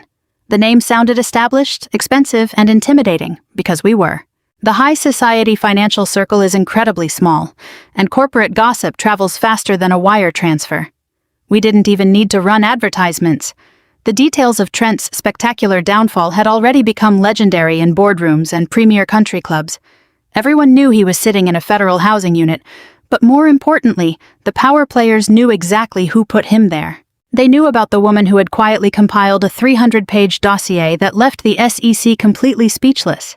We had been open for less than a month when reception buzzed my office line. We had a walk-in client who refused to speak with anyone but the founding partners. DeAndre and I walked into our immaculate, mahogany-paneled conference room to find the CEO of a major Fortune 500 logistics corporation standing by the window. He was a man who controlled a multi-billion-dollar operation, yet he looked visibly shaken. He didn't waste time with pleasantries, slamming a heavy leather briefcase onto the table. "My executive tier is bleeding me dry," the CEO said, his voice tight with controlled panic. "Someone on my managing board is siphoning corporate capital through an offshore vendor network. My internal auditors are useless. They're either too scared or too incompetent to find the leak. I need a ghost." He looked directly at me, his eyes sharp and searching. "I heard what you did to Trent Thornton. I heard you unraveled a highly encrypted crypto scam in 2 hours and handed the FBI a guaranteed conviction on a silver platter. I don't want standard accountants. I want a firing squad. I want you to find the rot, and then I want your partner to legally destroy whoever is responsible." DeAndre and I exchanged a brief, calculated look. We didn't even need to speak. I slid an engagement agreement across the polished tabletop. "We require a $250,000 retainer up front," I said, my voice flat. "And we require absolute, unrestricted access to your private servers. If a single dime has been misplaced in your ledgers, I will find it by Friday." The CEO didn't even blink as he signed the contract. The work was grueling, complex, and deeply satisfying. For 3 straight nights, we practically lived in the office. I tracked the CEO's missing capital through a labyrinth of phantom shipping containers and shell companies based in Cyprus, while DeAndre drafted complaints, preparing the civil suits and asset freeze orders that would hit the guilty executive the second I handed him the hard proof. It was 2 a.m. on a Thursday morning. The rest of the city was dark, but our corner office was still flooded with light, the massive glass windows reflecting the blinking skyline. My desk was buried under a mountain of financial disclosures, highlighted bank statements, and 3 open laptops running complex extraction algorithms. In the middle of the chaos sat 2 cardboard cartons of spicy Sichuan noodles and a pair of wooden chopsticks. I rubbed my tired eyes, letting out a long sigh as I leaned back in my chair. "I found it," I murmured, staring at the final decryption sequence on my main monitor. "The CFO has been routing funds through a secondary payroll system. He's moving cash in increments just below the federal reporting threshold. It's clever, but he made a routing error in a ledger from early last year. I have him." DeAndre let out a low whistle. Sitting on the edge of my desk, he had tossed his suit jacket aside hours ago, the sleeves of his crisp white shirt rolled up to his elbows. He looked down at the scrolling data on my screen, then looked down at me. The air in the room suddenly grew incredibly still. The frantic electronic energy of corporate warfare faded, replaced by something much heavier and far more intimate. For months we had fought side by side. We had dismantled my abusive family, destroyed his parasitic ex-wife, and built an empire out of the wreckage. We had been running at absolute maximum speed, so much so that we had never actually stopped to examine what was growing between us. DeAndre reached across the desk, carefully pushing a stack of audit reports aside. He didn't say a word. He simply placed his large, warm hand over mine, his thumb gently tracing my knuckles. The touch sent a sudden, sharp jolt straight to my chest. I looked up, meeting his deep, intense gaze. The professional boundaries we had carefully maintained instantly dissolved. There were no more strategies, no more corporate battles, and no more hiding behind our armor. There was only us, alone against the skyline, exactly where we had always been destined to be. Following the breakthrough in the office that night, the entire dynamic at Sterling and Vanguard shifted the next morning. There was no awkwardness, and no hesitation. DeAndre and I moved with a synchronized precision that extended far beyond professional boundaries. We were a united front, a perfectly calibrated machine. By the end of our first official month in business, we hadn't just resolved the logistics CEO's internal bleeding, we had secured 3 additional high-net-worth corporate retainers. To honor our unprecedented launch, Helen insisted on hosting a private celebration dinner. Trent's mother had been an immovable pillar of support throughout the entire ordeal. While typical high society matriarchs would have hidden in shame over a son's high-profile federal sentencing, Helen simply adjusted her country club schedule and doubled down on her investments. She was a woman of absolute practicality. She recognized rot, even if it shared her blood. 她预定了芝加哥最高级的米其林3星餐厅的一间私人包间。这个房间是低调奢华的杰作，深色的红木墙壁被一盏现代风格的瀑布水晶吊灯完美照亮。主餐厅的喧闹声被完全隔绝，留下我们在一个安静优雅的声索中。Helen sat at the head of the table, radiating the kind of effortless old money majesty that my own parents had spent a lifetime desperately trying to counterfeit. Wearing a perfectly tailored emerald silk dress, she held up a glass of vintage champagne, offering a toast to Sterling and Vanguard. "I always knew you were destined to build an empire, Jocelyn," Helen announced, her sharp gray eyes gleaming with genuine pride. "I'm just thrilled you finally found a partner who operates at your altitude." DeAndre raised his glass, sitting comfortably close to me, his hand resting lightly on the back of my chair, in a silent but undeniable declaration of our new relationship. "This is entirely her architecture, Helen," he replied smoothly, taking a sip of his champagne.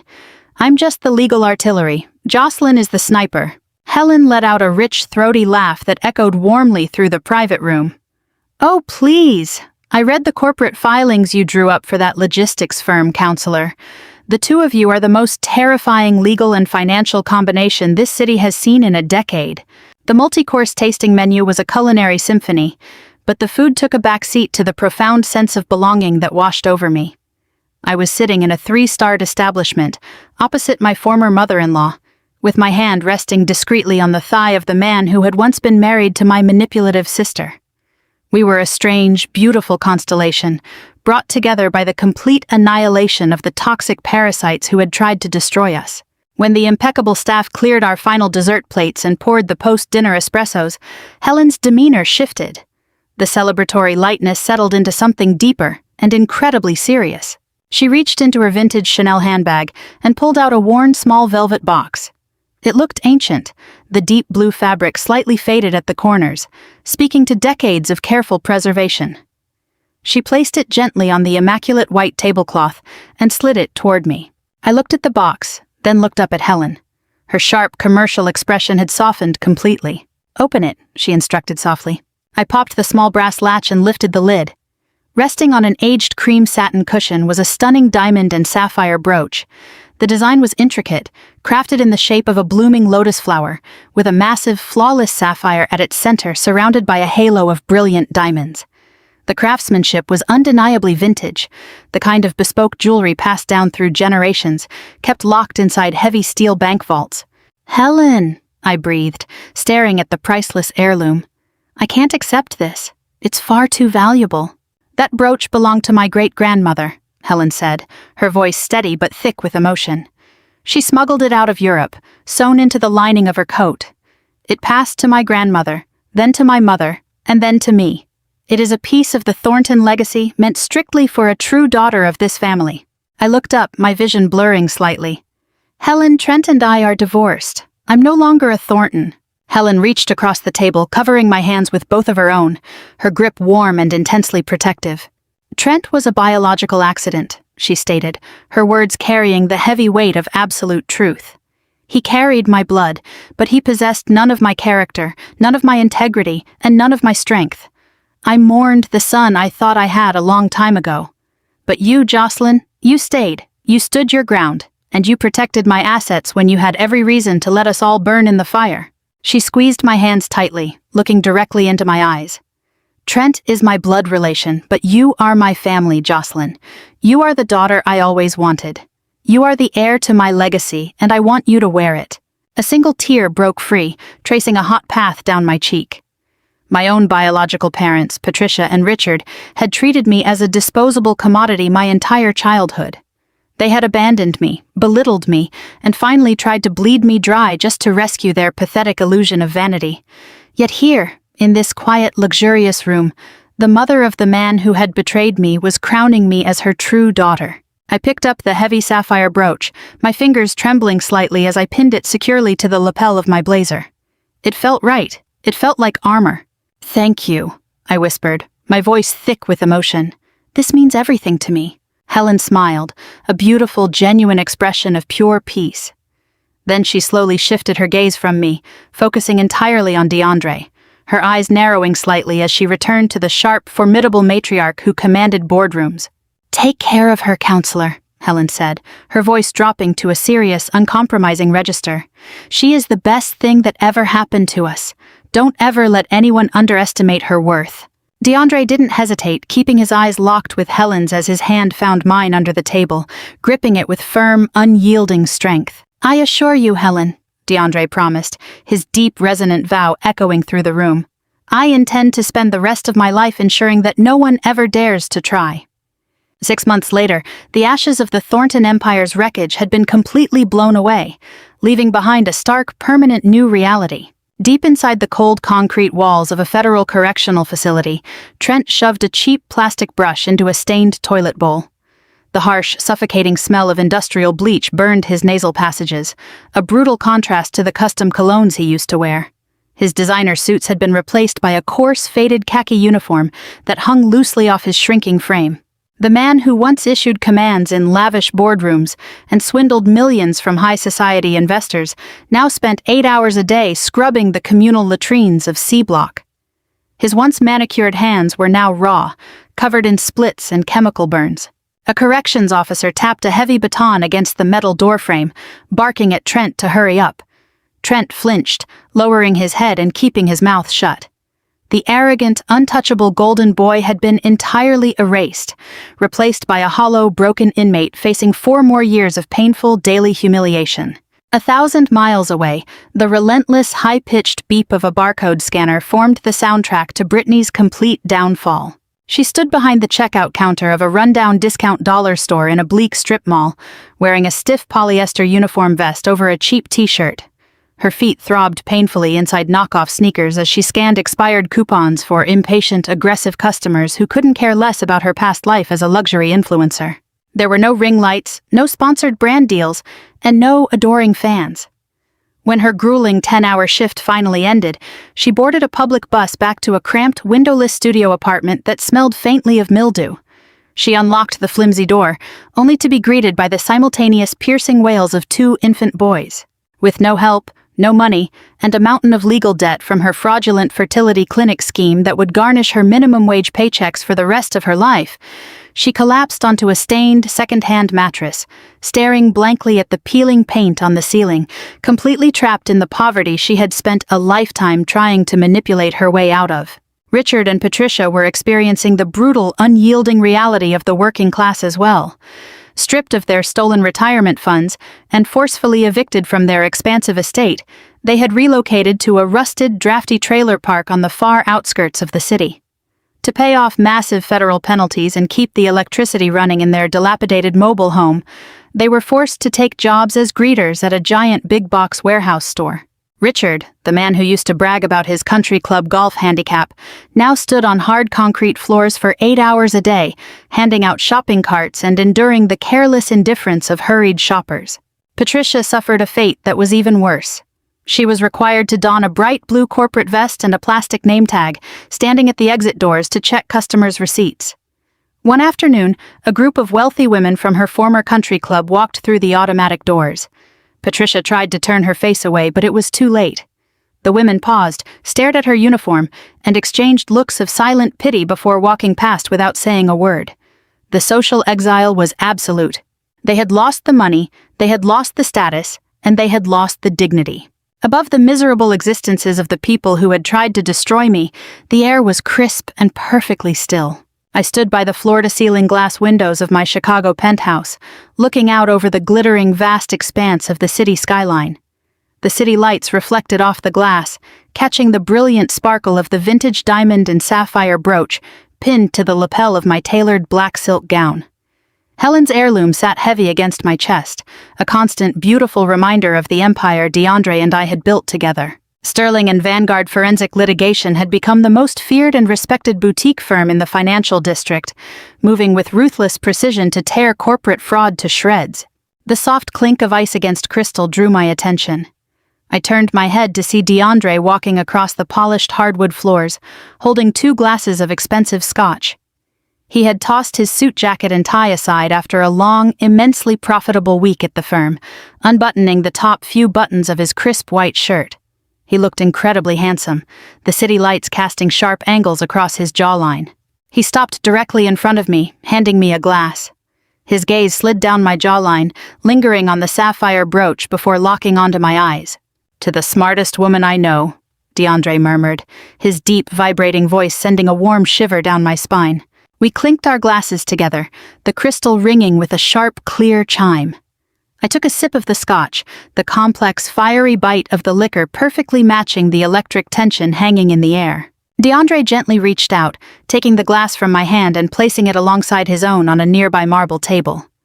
He turned back, erasing the final distance between us, lifting his large, warm hands to gently frame my face.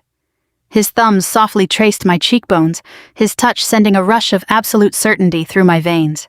"I promised Helen I would spend the rest of my life taking care of you," he whispered, his dark eyes entirely focused on mine, filled with an unyielding, fierce devotion. "And I am a man who always keeps his promises." He leaned down, crossing the final boundary, and kissed me. It wasn't rushed or frantic.